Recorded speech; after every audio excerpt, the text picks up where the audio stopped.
নমস্কার বন্ধুরা, আমি সহেলি অলৌকিক জোনের আসরে তোমাদের আরও একবার স্বাগত জানাচ্ছি।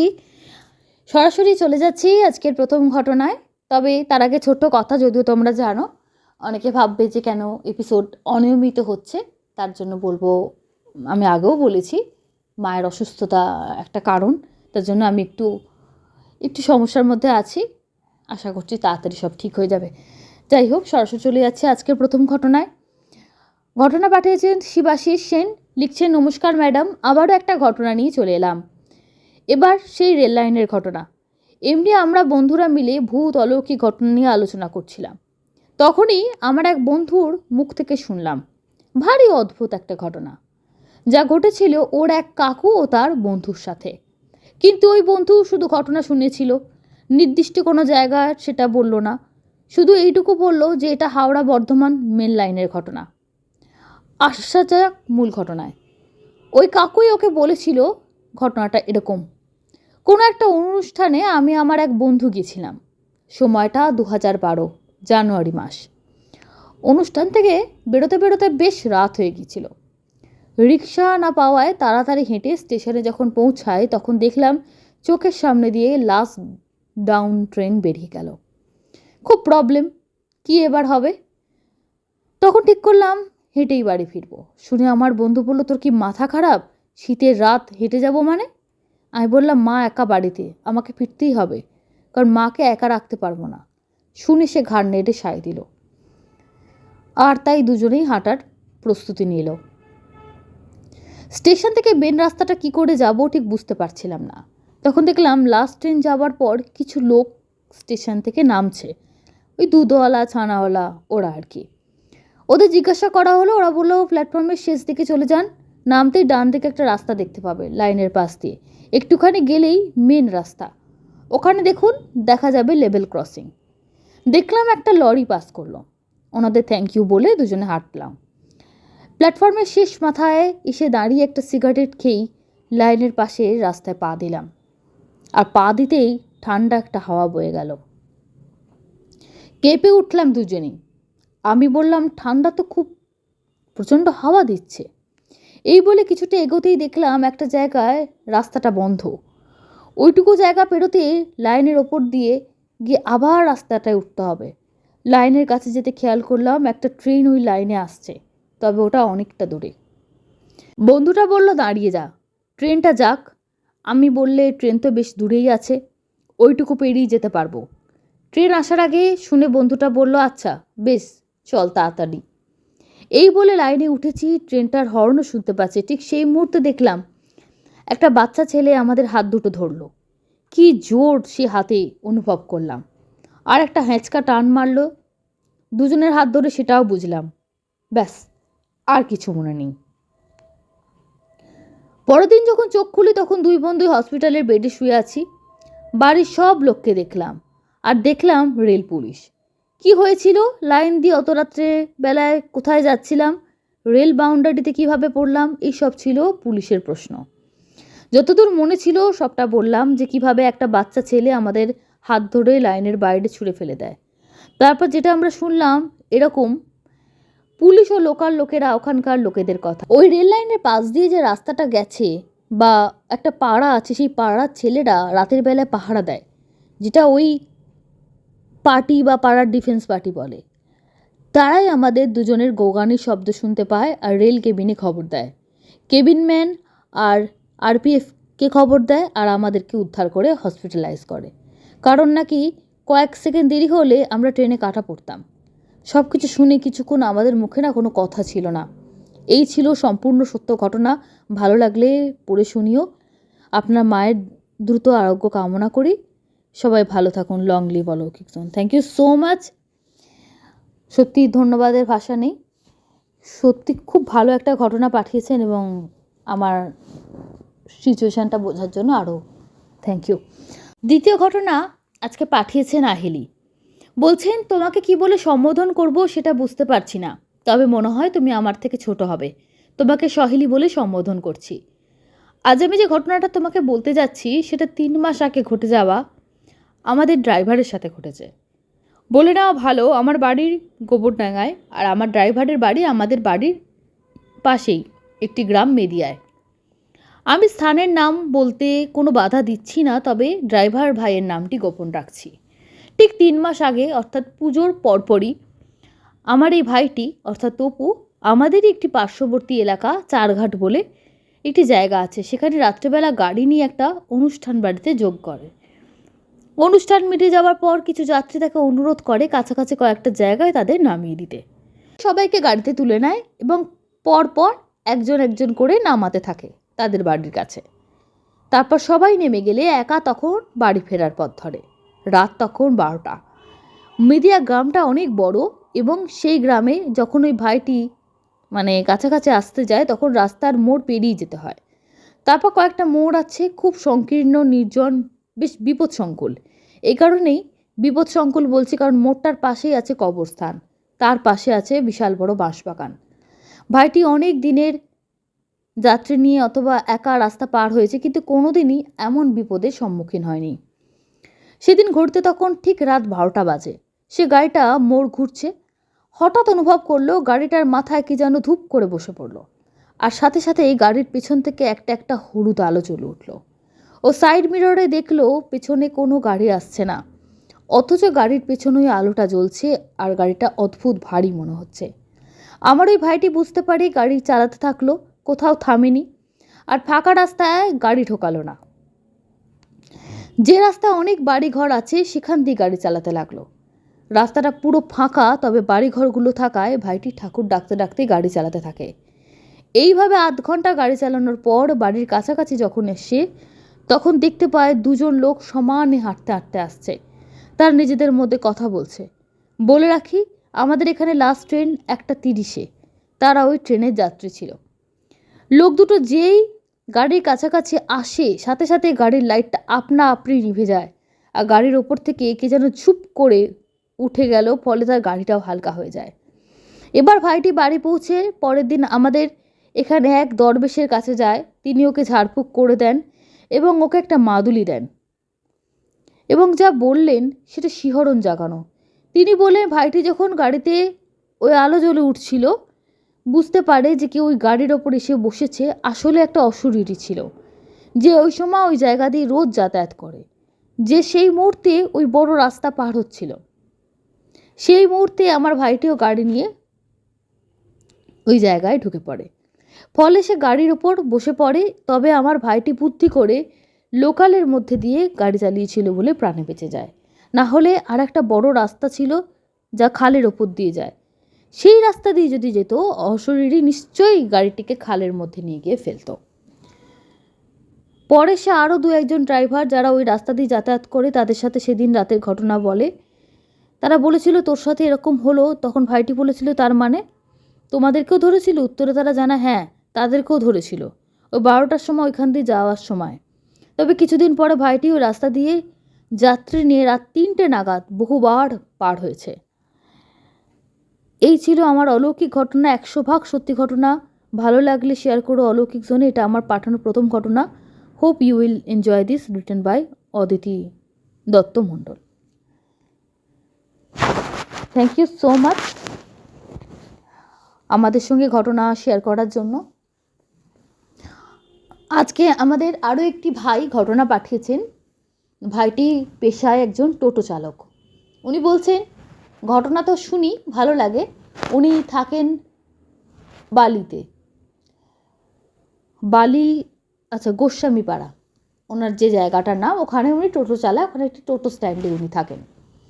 উনি বলছেন আমার সঙ্গে 2 বছর আগের একটা ঘটনা, তখনও শীতকাল ছিল। বলছে আমি আজ অবধি ভুলতে পারিনি। কিছু কিছু সময় এমন এমন ঘটনা ঘটে আমাদের এখানে, যদিও এটা কোনো রেল লাইনের ঘটনা না, কিন্তু উনি বলছেন রেল লাইনের ওপাশ থেকে বললো সেদিন রাত হয়ে গেছিলো, বাড়িতে কিছু ওষুধ নিয়ে যাওয়ার ছিল। এবার একটা টাইমের পর ওদের তো একটা টাইম থাকে, তারপর ওরা চলে যায়। সেদিন কি ওরও চলে যাবার কথা, কিন্তু বলছে ওষুধ কেনার পর একটা বন্ধুর সঙ্গে দাঁড়িয়ে কথা বলছিলাম, ওর নাকি সেদিন একটা রিক্সাওয়ালা ভাইয়ের সঙ্গে ঝগড়া হয়েছিল। তো তাই নিয়ে সেই বন্ধুটা, সেও টোটো চালায়, তার সঙ্গেও খুব গল্প করছিল যে এরকম এরকম ব্যাপার ইত্যাদি ইত্যাদি। বলছে লাইনের ওপার থেকে তিনজন এলো, মানে জামা কাপড় দেখে মনে হচ্ছে বেশ কোথা থেকে গেছিলো, গা থেকে সুন্দর পারফিউমের গন্ধ আসছে, কোনো অনুষ্ঠান বাড়ি বা কোনো সাংস্কৃতিক অনুষ্ঠান থাকে, বিয়ে বাড়ি যে হবে তার কোনো মানে নেই, কোনো একটা অনুষ্ঠান থেকে তারা আসছে বোঝা গেল। বলছে স্ট্রেট এসে বলছে আজ অবধি আমি মানে শিহরণ লাগে এই ঘটনাটা মনে পড়লে। তারা তিনজন এলো, আমাদের সামনে দাঁড়ালো, রাস্তায় গম গম করছে লাইট, একদম মানে উনি যে জায়গাটা ওটা মিউনিসিপ্যালিটি এলাকা, বড় বড় লাইট, কোনো গ্রাম না কিছু না। তো ও যখন বন্ধুর সঙ্গে কথা বললো তখন বলছে এই যাবে, ও বলছে কোথায়, ও কথা বলতে বলতেই বলেছে কোথায়, বলেছে জায়গাটির নাম বলেছে, বলছে হ্যাঁ ওখানে নামিয়ে দেবো, হ্যাঁ হ্যাঁ হবে যাবে। তিনজন খুচরো দেবেন এটুকুও বলেছে, তখন বলে হ্যাঁ হ্যাঁ খুচরো দেবো। টোটোতে উঠেছে তারা, টোটোতে উঠেছে, টোটো নিয়ে যাচ্ছে। ওর যে বন্ধুটা সেও একটু এরমভাবে দেখলো ওর গাড়ির মধ্যে প্যাসেঞ্জারগুলোকে, দেখে চলে গেল, ন্যাচারালি প্যাসেঞ্জার নিয়ে যাচ্ছে। বলছে আমাদের এখানে একটি জায়গা আছে, ও যে জায়গাটাকে নামার কথা বলছে ওখানটার একদম গঙ্গার পাশে একটা পুরনো লাইব্রেরি, মানে ভাঙাচোরা না, সুন্দর লাইব্রেরি, সেখানে সাংস্কৃতিক অনুষ্ঠান হয়, সেখানে মানে ফুটবল যেটা ম্যাচ হয় তার বিশাল বড় মাঠ আছে, সেগুলো সব কিছু হয়। সেইটা বালির খুব মানে পপুলার জায়গা। বলছি এখানে যারা থাকেন বা আশেপাশে তারা সবাই চেনে যায়, ওই জন্য আমি আর নাম বলছি না। তো ওই লাইব্রেরির ওখানটা বলেছিল নামবে, আর ওখানটা না যেখানে নামতে চেয়েছিল ওখান থেকে গঙ্গাটা দেখা যায়। আরও একটা কথা বলছে আমাদের এখানে গঙ্গার অনেকগুলো ঘাট আছে, একটা আছে কেদার ঘাট, আর একটা নাম আছে পাঠক ঘাট। পাঠক ঘাটে কিন্তু দাহ করা হয়, ডেড বডি পোড়ানো ইত্যাদি কাজগুলো করা হয়। বলছেন ঠিক পাঠক ঘাটের গলির মুখটা এসে বলে আমি এখানটা নামবো। বলছে আপনারা তো বললেন ওই দিকটা, বলে না আমি চেঞ্জ করেছি এখানটা নামবো। বলছে ঠিক আছে। তাদের মধ্যে একজন মহিলা হঠাৎ গাড়িতে বসে বসে কাঁদতে শুরু করে দিলেন। এবার ওর একটু অদ্ভুত লাগছে, বলে এত সুন্দর জামা কাপড় পরে শ্মশান ঘাটের কাছে, ঠিক আছে এখানে কোথাও, ওখানে অনেকগুলো বাড়িও আছে, কারোর বাড়িতেও আসতে পারে। ঘাটটা একেবারে শেষে মাঝখানে একটা বিশাল বড় গলি, ঠিক বলবো না, টোটো অটো যাওয়ার মতো রাস্তা, সেরকম একটা রাস্তা, মেন রোড থেকে রাস্তাটা স্টার্ট হয়েছে। সেখানে এসে কান্নাকাটি করছে। ভাবলো যে কেউ মারা গেছে, কিন্তু এরকম সেজে গুজে কে শ্মশানে আসে, মনের মধ্যে কোয়েশ্চেন ঘুরছে। তখন ভদ্রমহিলা বললেন যে আপনি একটু দাঁড়াবেন, আমি আবার কিন্তু ফিরবো, আপনার গাড়িতেই ফিরবো। আর বাকি দুজন কে ও জিজ্ঞেস করে ফেললো যে আপনারা দুজন, বলছে না আমরা আর ফিরবো না, এরা দুজনেই ফিরবে।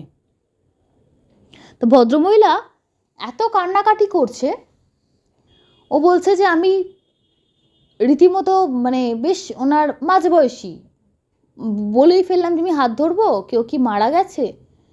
উত্তর দিল না, আমার দিকে তাকালো, বেশ ফর্সা, একটু ফ্যাকাশে রঙের চেহারা, মাথায় একটা খোপা বাঁধা, গায়ে একটা প্লেন শাল।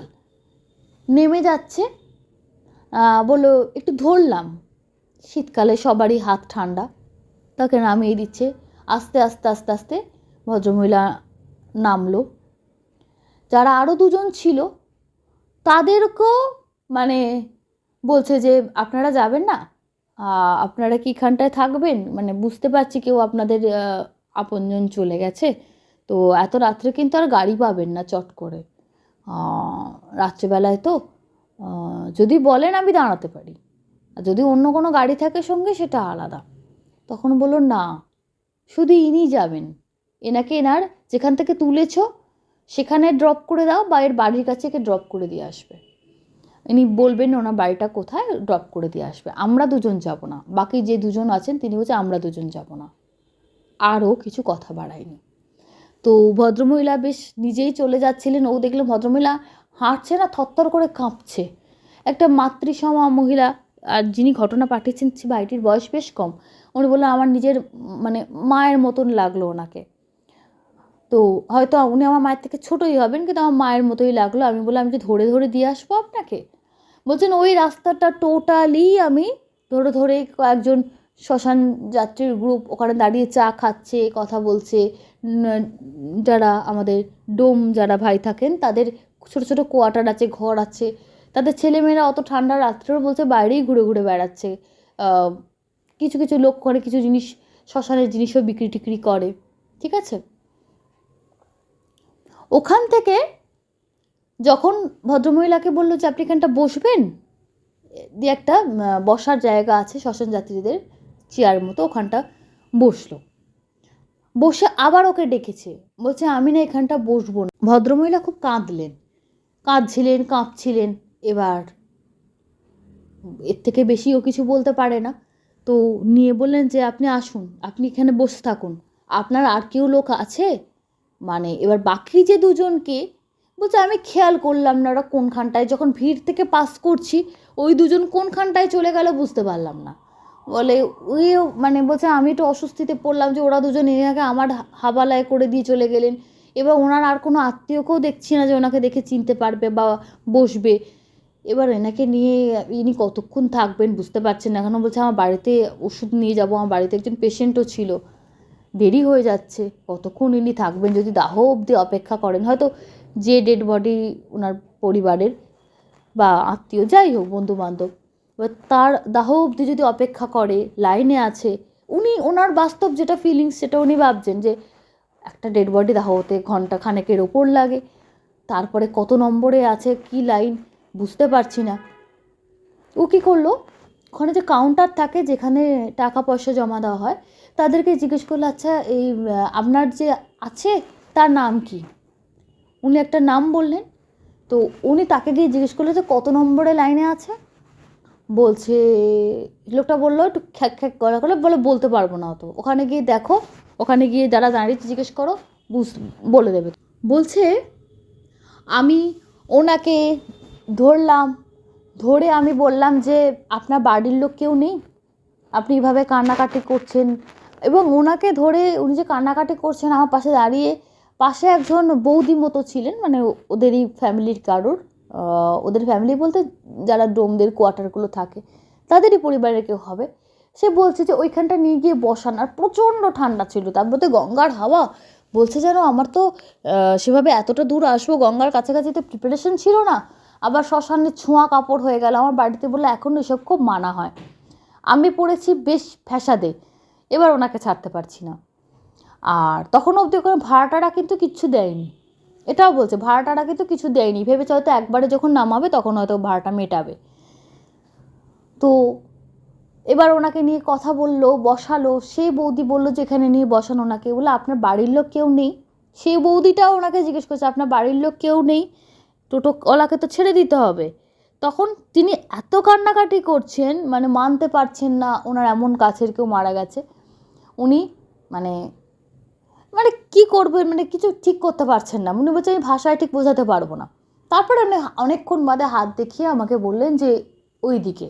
দেখলাম 2-4 জন দাঁড়িয়ে আছে, একটা অল্প বয়সী মেয়ে আছে, কয়েকজন মাঝবয়সী লোক, ইয়াং ছেলে, যেমন শ্মশান জাতিদের গ্রুপ থাকে তারা আমার একটা গ্রুপ দূরে দাঁড়িয়ে চা খাচ্ছে। তাদের দেখে বললো আমার বাড়ির লোক। বললো আমি হাঁপ ছেড়ে বাঁচলাম। আমি বললাম যে চলুন তাহলে ওদের কাছে আপনাকে দিই। বললো না না, ওদের সঙ্গে আমার না। বললো ভাবা তাহলে আমাদের কোনো ব্যক্তিগত কোনো ঝামেলা টামেলা আছে, এটাও বুঝতে পারলো। তো পাশ দিয়ে একজন চলে গেল, বললো ডাকবো? বলছে না, ডাকার দরকার নেই। সে যখন আমাকে অ্যাভয়েড তারা করছে, কাঁদতে কাঁদতে বলছে আমি কেন নিজের সম্মান নষ্ট করব।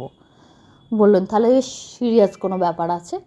এত মানে খারাপ লাগলো, একটা বয়স্ক ভদ্রমহিলা শ্মশানে এসছেন, তাদেরই আত্মীয় এভাবে অ্যাভয়েড করে চলে গেলো। বলে আমারও খারাপ লাগলো, ওকে যেন দেখেও দেখতে পেলো না, এটা বিচ্ছিরি লাগলো। ওনাকে নিয়ে আমি বললাম এবার আপনি যাবেন, একটা টাইমের পর উনি বললেন এবার আমি যাব। দিয়ে আমার গাড়িতে উঠলো, উঠে উনি আসছেন। আমি বললাম যে মাসিমা কে হয়, কী বৃত্তান্ত, সব জিজ্ঞেস করলাম, সমস্ত কিছু। উনি নিজের কথা বললেন, আমি এখানে থাকতাম, এই স্কুলে পড়তাম, এইভাবে নিজের পরিবারের গল্প করছেন, নর্মাল গল্প।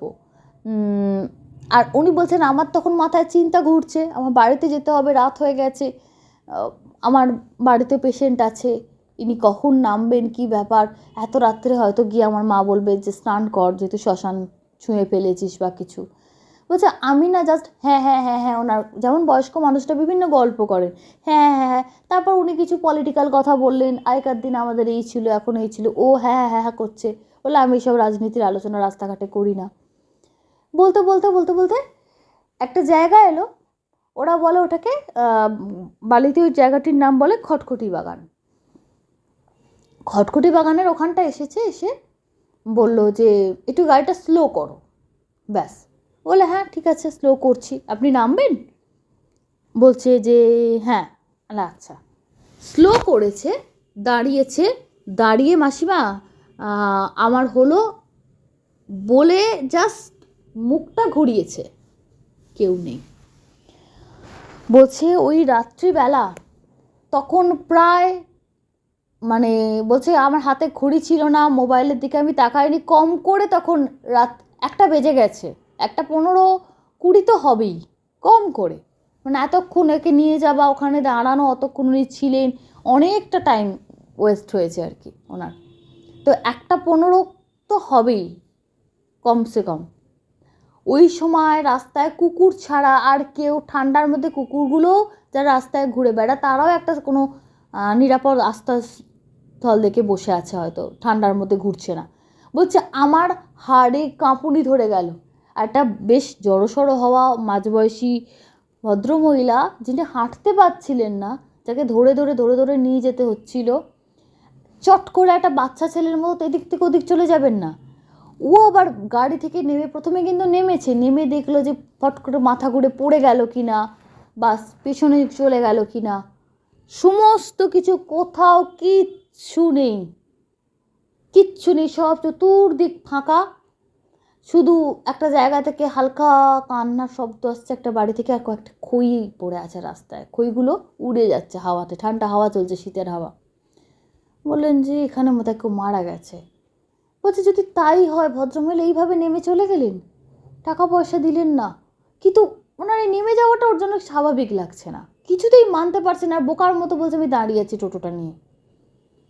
তারপর একজন ভদ্রলোক সাইকেল নিয়ে আসছিলেন, মুখ বেশ চাপা টাপা দেওয়া, আমাকে ওরমভাবে বোকার মতো দাঁড়িয়ে থাকতে গিয়ে বলে কী হয়েছে, কে যাবে? বলছে যে এরকম একটা ভদ্রমহিলা এরম নামলেন, নেমে চলে গেলেন, এতক্ষণ ওনাকে নিয়ে শ্মশানে গেলাম, শ্মশান থেকে এখানে সব ডিটেলটা বললো, এই করলাম, টাকাটা দিলেন না, আর কীভাবে যেন হুট করে নেমে গেলেন, আমি দেখতে অবধি পেলাম না। তখন ভদ্রলোক বলছেন দেখো কেউ হয়তো ওদের আত্মীয় এসেছিলো, এখন তো ওদের তো আজকে এই বাড়ির যে বড় মেয়ে, মানে বিয়ে হয়নি, সারা জীবন আইবুড়ো এই পরিবারটাকে টেনেছে, ও মারা গেছে, আজকে দুপুরবেলা মারা গেছে। তো আর তারপর থেকে তো আত্মীয়রা খবর পেয়েছে, আসছে, এই রাত্রির বেলায় তো 9টা নাগাদ বোধহয় নিয়ে গেল শ্মশানে, মানে এরকম কথাবার্তা হচ্ছে। ও বলছে সেসব তো আছে, কিন্তু উনি নেমে গেলেন কোথায়, এটাই তো আমার অদ্ভুত লাগছে। এইবার এই ভদ্রলোক হাসতে হাসতে ক্যাজুয়ালি বলে এরমভাবে নেমে চলে গেলেন? বলে হ্যাঁ। বলে দেখো ভূতই তোমার গাড়িতে বসে গেছে হয়তো, মানে ক্যাজুয়াল কথার ছলে বলে, বলতে না আরও যেন ভয় লাগলো। তারপর বলো আচ্ছা এনার সঙ্গে পরিবারের লোকেদের ব্যবহার কেমন? যে দিদি ছিলেন বলছে খুব ভালো ব্যবহার। বলছে কিরম বয়স? মোটামুটি বললো এরম বয়স। বলে লোকটি চলে গেল হাসতে হাসতে। বলে দেখো দেখো, আরে আমি আর কি মারছিলাম, এদের বাড়িরই কেউ হবে, দেখো ঢুকে গেছে, টাকা চাও, বাড়িতে গিয়ে কলিং বেল বাজাও বা এ করো। উনি বাড়িতে গেলেন, দরজায় ঠক ঠক করলেন, একজন কাঁদতে কাঁদতে দরজা খুলে দিল, বোঝাই যাচ্ছে বাড়ির পরিবেশ ঠিক না। উনি বললেন আমি এরম টোটো চালাই, আপনাদের এখানে একজন আত্মীয়া, তাকেও সব ডিটেলে বলতে হচ্ছে, যাকে বলতে হচ্ছে ডিটেলে বলতে হচ্ছে।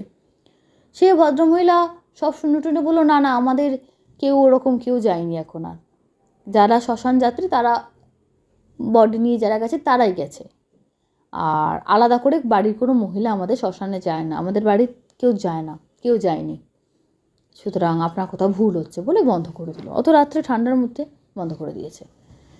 ও বোকার মতো, মানে টাকা পয়সা মাথায় উঠেছে ওর, তখন মনে হচ্ছে তাহলে আমি কার সঙ্গে কথা বললাম, উনি যেভাবে হাঁটছিলেন, যেভাবে ওনার এত তাড়াতাড়ি গাড়ি থেকে নেমে কোথায় গেলেন, চিন্তা করতে করতে করতে করতে ওর মাথায় কি হলো, বাড়িতে একটা ফোন করে দিল যে আমার আসতে একটু দেরি হবে। বলে এত আর কত দেরি? বললে একটু দেরি হবে। স্ট্রেট গেল শ্মশানে, যে রাস্তা দিয়ে এসেছিল ওই রাস্তা দিয়েই গেল। আর পুরো রাস্তায় বলছে যেতে যেতে যেতে প্রচণ্ড কাঁপুনি হচ্ছে। শীতের তো কাঁপুনি থাকে, বলছে তো অন্য টাইপের একটা শরীর থরথর থরথর করে কাঁপছে, যে কী দেখবো কী শুনবো এরকম একটা। শ্মশানে গিয়ে ওইখানে আবার যেখানটা গেছিল টোটোটা পার্ক করে এদিক ওদিক এদিক ওদিক করতে করতে করতে করতে দেখে দুটো ডেড বডি শোয়ানো আছে। অনেক তখন দেখেছিল অনেকগুলো ছিল, 3টে না 4টে দেখেছে, বলে এখন দুটো, মানে বাকি দুটো তখন দাহ হয়ে গেছে। বলে কোথা দিয়ে এতটা সময়ও কেটে গেছে। গিয়ে দেখে 2 নম্বর ডেড বডিটা একজন ভদ্র মহিলার, শাড়ি টাড়িগুলো পরে বোঝাই যাচ্ছিল মহিলা। মুখটা দেখে ও চিৎকার করে উঠেছে, আঁক করে উঠেছে, এই না এরকম হতে পারে না। তখন সবাই ছুটে এসেছে, তখন ওকে বসিয়ে টসিয়ে জল টল দেয়। থরথর করে ও কাঁপছিল, কাঁপতে কাঁপতে মানে বলছে দাঁতে দাঁত লেগে যাচ্ছে। ঠিক সবাই জিজ্ঞেস করছে কী হয়েছে, কী ব্যাপার? এই তো আপনি। ওখান থেকে একটা বউ বেরিয়ে এসে বলে যে ওই তো দাদাটা টোটো নিয়ে তো এখানে দাঁড়িয়েছিল, একজন ভদ্রমহিলাকে নিয়ে এসেছিল। তার মানে দেখুন সেও কিন্তু দেখেছে, ও একা দেখেছে তা কিন্তু না। তখন বলছে যে তখন ওকে বলছে বৌদি বৌদি, বলে হ্যাঁ আপনি দেখেছেন না? ও বলছে হ্যাঁ, ও হিন্দি বাংলায় জড়ানো কথা বলছে। হ্যাঁ কেন, কি হয়েছে, পয়সা দেয়নি? তখন ওকে জাস্ট ইশারা করে আঙুল দেখিয়েছে। সেই বউটা আবার এগিয়ে এসে, কেন দেখুন দিনরাত ওরা ডেড বডি দেখছে, সবসময় দাহ করতে আসছে, আলাদা করে ডেড বডি দেখার কোনো আগ্রহ তাদের থাকে না, সেটাই স্বাভাবিক। একটু এগিয়ে গিয়ে সে তখন দেখে সত্যি যে ভদ্রমহিলা কাঁদছিল, বলছিল আমাকে সবাই অ্যাভয়েড করছে বা কিছু, তারই ডেড বডি শোয়ানো আছে। বলছে এটা সম্পূর্ণ সত্যি ঘটনা, এটা আমার সঙ্গে হয়ে গেছে। ওখানকার কিছু আমার কাছে নাম্বার নিয়ে, মোবাইল থেকে নাম্বার নিয়ে, আমাদের টোটো ইউনিয়নের লিডার আছে দাদা, তাকে সবাই ফোন করে ওখান থেকে, যে এই ছেলেটা এরম এসেছিলো, এরম ভুলভাল বকছে, দেখো নেশা করেছে কি না। বলে না ও খুব ভালো ছেলে, নেশা টেশা করার ছেলে ও না। তারা ওই ইউনিয়নের দাদারা এসে দুজন এসে ওকে নিয়ে যায়, টোটোটা ওখানেই থাকে। বললো কাল সকালে নিয়ে যাব। তাদের টোটো করে এসে তারা নিয়ে যায়, ওকে বাড়ি টাড়িতে পাঠিয়ে দেয়। তারপর থেকে কোনো এমনি শরীর খারাপ বা কিছু হয়নি, ও কোনো অসুস্থ হয়ে পড়া বা কিছু যেগুলো আমরা ইউজুয়ালি শুনে থাকি বলে সেরকম কিছু হয়নি। বলছে আমার গোটা বাকি রাতটুকু পরের দিন সকাল 10টা অবধি শুধু কাঁপুনি হয়ে গেছে, কোনো জ্বর ছিল না কিছু, শুধু কাঁপুনি। বারবার মনে পড়ছে শরীরটা কেঁপে উঠছে। ওর মা বারবার মানে গরম জল করে খাওয়াচ্ছে, চা করে দিচ্ছে, মানে যেভাবে পারছে তারা কমফোর্ট দেওয়ার, কিছুতেই ওর কাঁপুনি কমছিল না, একটা অদ্ভুত ঠকঠক করে কাঁপছিল। বলছে ওটা হয়তো নার্ভ ফেল করে হয়েছে, ডাক্তার বলে ওটা কোনো শক পেলে অনেক সময় হয়। ডাক্তার দেখিয়েছিল পরের দিন, তিনি তাই বললেন। তো ডাক্তার শুনে অবাক যে সে কী রে, এরম তো কোনো দিন মানে বাবার জন্মে শুনিনি। যেমন ডাক্তার চেনা জানা বলেছিলেন যে এ আবার হয় নাকি, বলে হ্যাঁ এরম এরম দেখলাম। তো ডাক্তারও কিছু বলতে পারছে, ডাক্তার তার কন্ডিশনটা দেখছে, ওভাবে কাঁপছে। তিনি তো বললেন না নার্ভ ফেল করেছে, ভয় তো পেয়েছে, বোঝাই যাচ্ছে। আর সে কোনো নেশা করেনি, তারও প্রমাণ ছিল না, তার কোন রকম মানে টক্সিকেটেড ব্যাপারটা ছিল না। তো তারপর যেটা হয়, সবাই ওকে মজা করতো যে তোর টাকাটা কিন্তু মেরে দিয়ে গেল, তোর টাকাটা কিন্তু মেরে দিয়ে গেল। তারপরে ওই ইউনিয়নের সবাই কয়েকদিন বাদে যখন একটা টাইমে যে বাড়িতে মারা গেছিলো, তো এই বাড়িতে তো শ্রাদ্ধ শান্তির দিন তারা কখন গিয়েছিল এমনি একটা ফুলমালা নিয়ে, সে বাড়িতে ওরা জানিয়েছিল যে এরম এরম দেখেছি। তারাও অবাক হয়ে গেছে, তারা আবার তাদের পুরোহিত ডেকে এনেছে যে কোনো দোষ পেলো কি না বা কিছু। সেই পুরোহিত বললেন দোষ পাওয়ার বিষয়টি নয়, বিষয়টি হচ্ছে প্রতিটা আত্মা তার ডেড বডিকে দেখতে পায়, তাকে ধরে সবাই কাঁদছে, সবাই হাহুতাশ করছে, কিন্তু সে চেষ্টা করে তার বডির মধ্যে ঢুকতে পারে না। সেই পুরোহিত যে ব্যাখ্যাটি দিয়েছিলেন, তো উনিও সেই স্টেটে ছিলেন। এবার স্বাভাবিকভাবে আত্মাকে কেউ দেখতে পায় না। কিন্তু এই ছেলেটির আধারটা এত পরিষ্কার, কিভাবে ওর সঙ্গে কানেক্ট হয়ে গেছে। সবার সঙ্গে কানেক্ট হবে তা না, বলে তাহলে আর দুজন কারা? ওদের ডেসক্রিপশান দিয়ে বললো কোনো রিলেটিভ না, বলে ওরা দুজন হচ্ছে যারা নিতে আসে। তারা সবসময় যে ওই জমরা যেটি কালো ড্রেস পরে, মাথায় শিং, হাতে গদা, আমরা যেরকম ভাবি ওরম কিন্তু হয় না। এটা স্বাভাবিক পোশাকে, সাদা পোশাকে ছিল। মানে ভদ্রমহিলা খুব সারা জীবন ভালো কাজ করেছেন, তাই ভালোভাবেই তারা নিতে আসে। যারা খারাপ কাজ করে তাদের নাকি খুব বীভৎসভাবে যারা নিতে আসে তাদের চেহারা বিভৎস এবং মৃত্যুর সময় চোখ টোক বেরিয়ে পড়ে তাদের রূপ দেখে, কথিত আছে। এবার অনেকে কমেন্ট বক্সে লিখবেন আপনি কি দেখেছেন? না, আমি দেখিনি, আমি বেঁচে আছি, আমি কি করে জানবো মৃত্যুর পরে কি হয়। কিন্তু সেই পুরোহিতের ব্যাখ্যা যা ছিল, এবং কিছু কিছু প্যারানর্মাল এক্সপার্টও এই ব্যাখ্যা দেন যে আত্মা বডির মধ্যে চেষ্টা করে ঢোকার যতক্ষণ তার বডিটা থাকে। উনি কাঁদছিলেন নিজের শরীরটাকে দেখে, উনি ওনার মৃত্যুটাকে মেনে নিতে পারছিলেন না, নিজের সবটার সঙ্গে যেতে চাইছিলেন, হয়তো যেতে পারেননি, ওই টোটোতে উঠে গেছেন। অ্যাকচুয়ালি তার অভ্যেস অনুযায়ী কাজটা করছিল, তার বডিটা নেই, সে নিজেই মানতে পারছে না। ন্যাচারালি আমরা যখন টোটো ধরি বা রিক্সা ধরি কোথাও যাবার জন্য, ও রাস্তা চিনতে সেভাবেই গেছে। আর বাকি দুজন যে বললো আমরা আর যাবো না, অ্যাকচুয়ালি তাদের গন্তব্য শ্মশান অবধি পৌঁছে তাদের কাজ শেষ। খুব অদ্ভুত লেগেছে দাদা ভাইয়ের এই ঘটনাটা, উনি শেয়ার করেছেন। আমি এরকম ঘটনা প্রথমবার শুনলাম, মানে অনেক ঘটনা শুনি, কিন্তু এই ঘটনাটা আমার কেমন একটা লাগলো সত্যি। এরকম রাত্রিবেলা ঠান্ডার মধ্যে, এরকমই একটা জানুয়ারি মাস ছিল তখন। তো বলছি আমাদের এখানে অনেকে, আমি যাদের যাদের বলেছি জানে, অনেকে বলেছিল তুই সেদিন নেশা করেছিস, তারপর দু একটা লোকে খারাপ কথা বলেছিল, আমিও তাদের দুটো খারাপ কথা বলেছি, তারপর থেকে আমি এগুলো কাউকে বলতাম না। কিন্তু অনেকে আমার সঙ্গে মজা করতো যে কিরে আর ভূত ওঠায় গাড়িতে, এরকমভাবে বলে আমি খারাপ লাগতো, বন্ধ করে দিয়েছি। কিন্তু আপনার চ্যানেল আজকে শেয়ার করলাম, দেখবেন যাতে কেউ মজা না ওড়ায়, আমি কিন্তু সত্যি ঘটনা পাঠালাম। প্লিজ আপনারা এমন কিছু লিখবেন না যাতে উনি হার্ট হন। বিশ্বাস অবিশ্বাস আপনাদের ব্যক্তিগত ব্যাপার। অসংখ্য ধন্যবাদ এই ভাইকে এভাবে আমাদের সঙ্গে থাকার জন্য। আজকে বন্ধুরা এখানেই শেষ করছি, আজকে কমেন্ট বক্সে যাচ্ছি না, আগামী পর্বে ফিরে আসবো কমেন্ট বক্স নিয়ে আবার নতুন ঘটনা নিয়ে। ধন্যবাদ, শুভরাত্রি।